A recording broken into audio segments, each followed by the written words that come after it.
ബാംഗ്ലൂരിലെ SBI dollars colony ബാങ്കിന്റെ ലോക്കറിൽ സൂക്ഷിച്ചിരുന്ന 145 ഗ്രാം സ്വർണം നഷ്ടപ്പെട്ടതായുള്ള പരാതി ബാംഗ്ലൂർ പോലീസ് രജിസ്റ്റർ ചെയ്തു. ലക്നൌവിലെ പഞ്ചാബ് നാഷണൽ ബാങ്കിന്റെ ലോക്കറിൽ നിന്നും 48 ലക്ഷം രൂപ വില വരുന്ന സ്വർണം ബാങ്ക് മാനേജർ തന്നെ മോഷ്ടിച്ചു.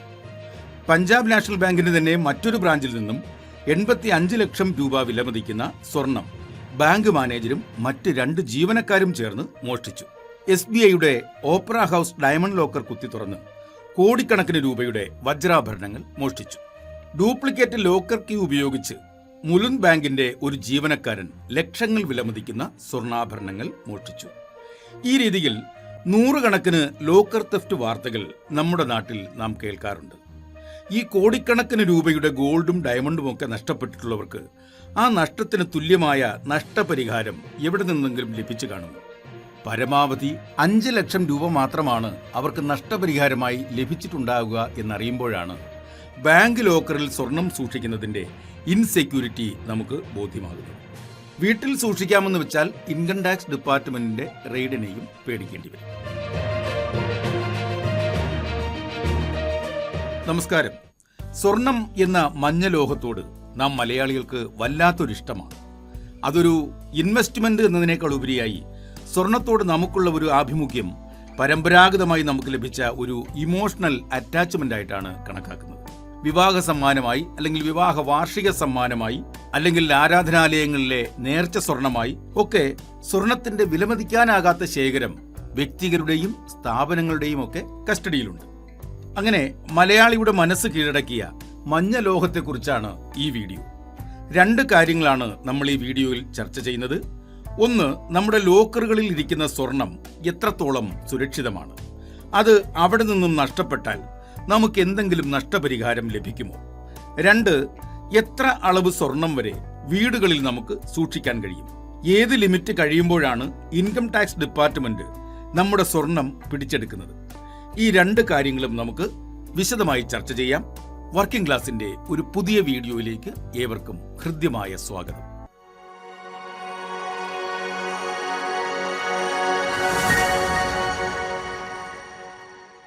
സ്വർണവുമായി ബന്ധപ്പെട്ട ഇൻകം ടാക്സ് നിയമത്തെക്കുറിച്ച് നമുക്ക് ആദ്യം അറിയാം.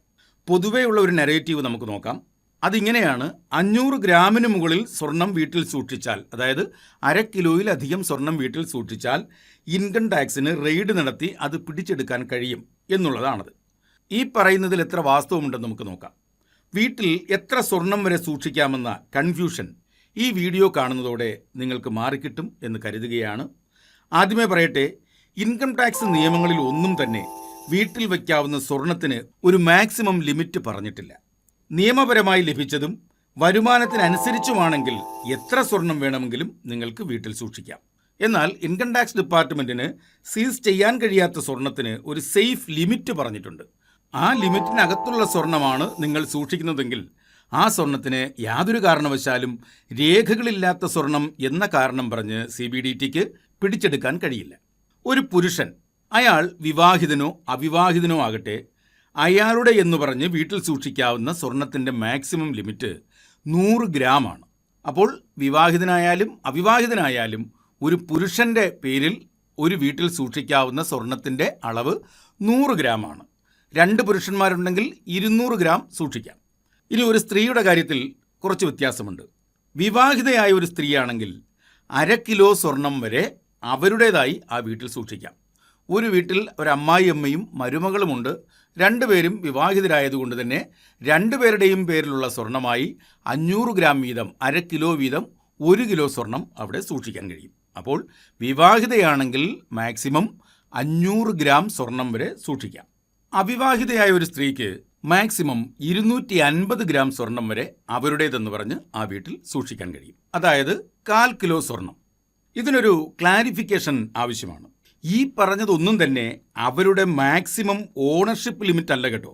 ഈ ലിമിറ്റിന് മുകളിലായാലും അത് ഇല്ലീഗൽ കസ്റ്റഡി ആകില്ല. പക്ഷേ ഈ പറഞ്ഞ ലിമിറ്റ് കഴിഞ്ഞാൽ IT ഡിപ്പാർട്ട്മെൻറ്റ് ആ സ്വർണത്തിൻ്റെ സോഴ്സ് പരിശോധിക്കും. ഈ സ്വർണം എവിടെ നിന്ന് ലഭിച്ചു? ഇപ്പോൾ വാങ്ങിയതാണെങ്കിൽ അതിനൊരു പർച്ചേസ് ബില്ലുണ്ടാകുമല്ലോ, അത് നമ്മൾ സൂക്ഷിക്കണം.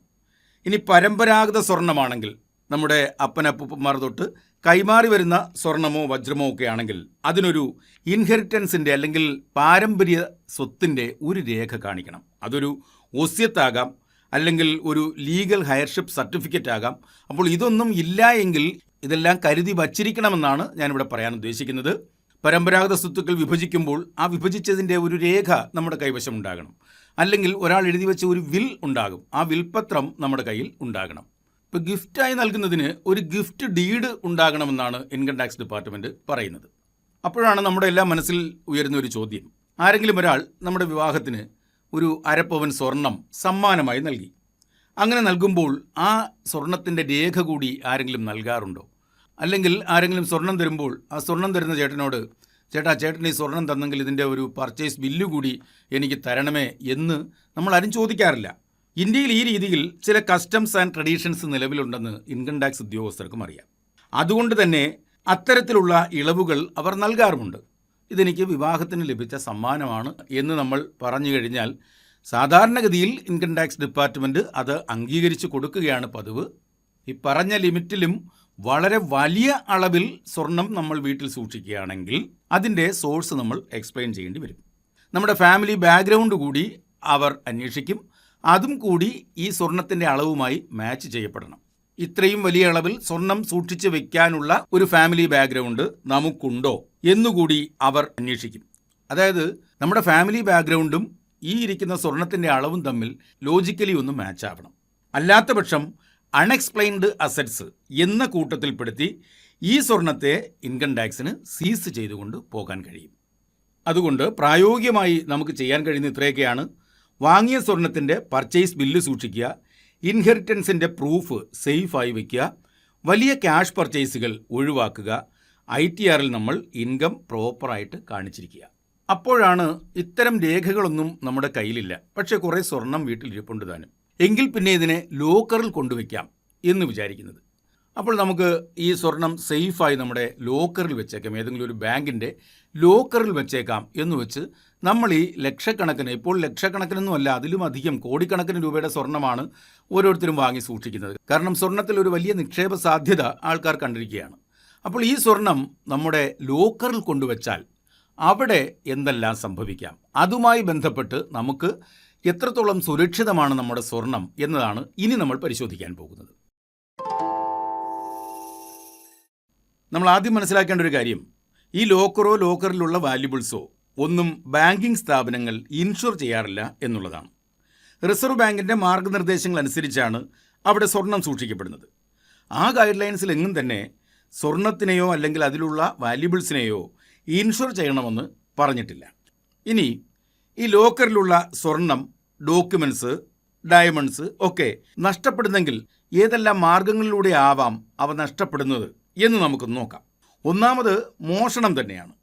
അത് പുറത്തു നിന്നുള്ള ഒരു കള്ളനാകാം, അല്ലെങ്കിൽ അകത്തുള്ള ജീവനക്കാരാകാം, അല്ലെങ്കിൽ ഒരു കൊള്ള സംഘം തന്നെയാകാം. അപ്പോൾ ആ രീതിയിൽ നമുക്ക് സ്വർണം നഷ്ടപ്പെടാം. മറ്റൊന്ന് നാച്ചുറൽ ഡിസാസ്റ്റേഴ്സാണ്. ഇപ്പോൾ ഒരു തീപിടുത്തമുണ്ടായി, അല്ലെങ്കിൽ ഒരു ഉരുൾപൊട്ടലുണ്ടായി, ഒരു വെള്ളപ്പൊക്കമുണ്ടായി, ഇതിലൂടെ ബാങ്കും ബാങ്കിൻ്റെ ലോക്കറും എല്ലാം കത്തി നശിക്കുകയോ അല്ലെങ്കിൽ ഒഴുകി പോവുകയോ ചെയ്തിട്ടുണ്ടെങ്കിൽ അതിനോടൊപ്പം നമ്മുടെ സ്വർണ്ണാഭരണങ്ങളും ഡോക്യുമെൻസും എല്ലാം തന്നെ നഷ്ടപ്പെട്ടിട്ടുണ്ടാകും. അപ്പോൾ അങ്ങനെയും ഒരു നഷ്ടം വരാം.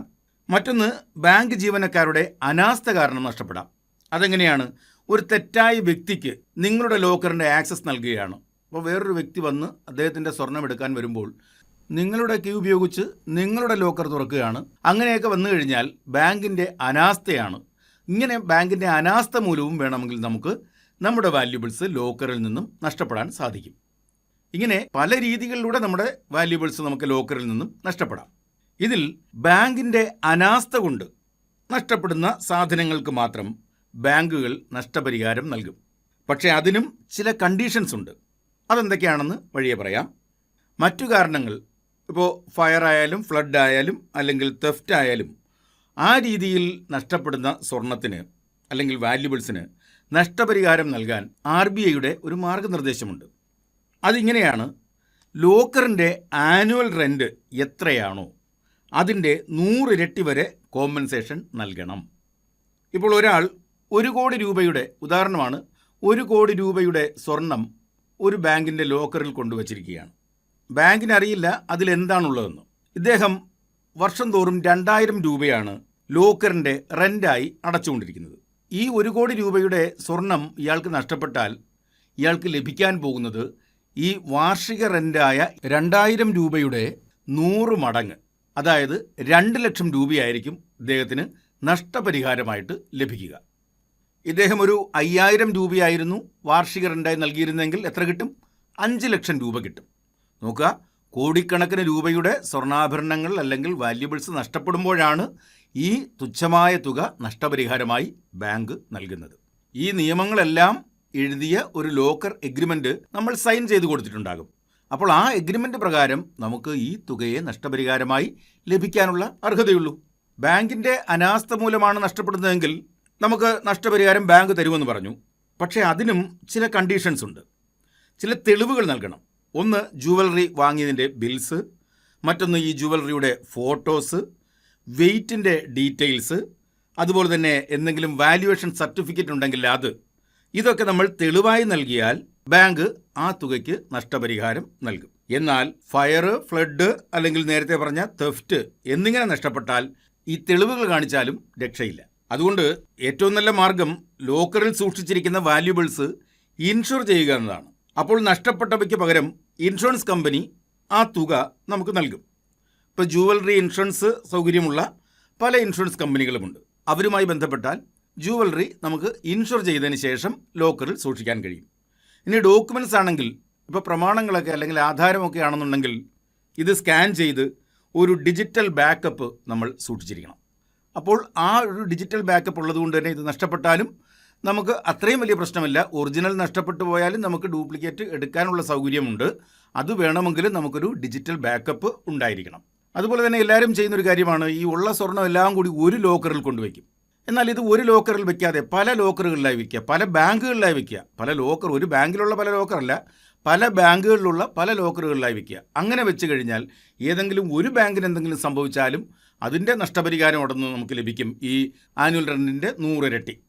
മറ്റ് ബാങ്കുകളിലുള്ള സ്വർണം അവിടെ സുരക്ഷിതമായി ഇരിക്കുകയും ചെയ്യും. അപ്പോൾ അതുകൊണ്ട് പല പ്രദേശങ്ങളിലുള്ള പല ബാങ്കുകളിലെ ലോക്കറുകളിൽ സ്വർണം സൂക്ഷിക്കുന്നതായിരിക്കും നല്ലത്. അപ്പോൾ വീഡിയോ ആരംഭിച്ചപ്പോൾ നമ്മൾ സൂചിപ്പിച്ച കാര്യമാണ്, ഈ സ്വർണം വീട്ടിൽ സൂക്ഷിക്കുന്നതാണോ അതോ ലോക്കറിൽ സൂക്ഷിക്കുന്നതാണോ, അതായത് ബാങ്ക് ലോക്കറിൽ സൂക്ഷിക്കുന്നതാണോ നല്ലതെന്ന്. രണ്ടും റിസ്ക്കാണ്. വീട്ടിൽ സൂക്ഷിച്ചാൽ മോഷണ സാധ്യത കൂടുതലാണ്. എന്നാൽ ബാങ്കുകളിലാണെങ്കിൽ, ബാങ്ക് ലോക്കറിലാണെങ്കിൽ താരതമ്യേന റിസ്കിനുള്ള ചാൻസ് കുറവാണ്. അപ്പോൾ എന്ത് ചെയ്യും? പരിചയസമ്പന്നരായ ആൾക്കാർ പറയുന്നത് റിസർവ് ബാങ്ക് പുറത്തിറക്കുന്ന ഗോൾഡ് ബോൺസ് SGB അതിൽ നിക്ഷേപിക്കുക എന്നുള്ളതാണ്. അതിൽ നിക്ഷേപിച്ചാൽ നമുക്ക് 2.5% തോന്നുന്നു ഇൻട്രസ്റ്റ്. ആ രീതിയിലുള്ള ഇൻട്രസ്റ്റ് ലഭിക്കും. എന്നാൽ സ്വർണത്തിൻ്റെ വില കൂടുമ്പോൾ അതിനനുസരിച്ച് ഇതിൻ്റെയും വില കൂടിക്കൊണ്ടിരിക്കും. വില കുറയുമ്പോൾ അതനുസരിച്ച് കുറയുകയും ചെയ്യും. ഇതിന് അഡ്വാൻറ്റേജസുമുണ്ട്, ഡിസഡ്വാൻറ്റേജസുമുണ്ട്. സോവറൻ ഗോൾഡ് ബോൺസിനെ കുറിച്ചുള്ള ഒരു വീഡിയോയും വർക്കിംഗ് ക്ലാസ് ഉടൻ തന്നെ ചെയ്യുന്നതാണ്.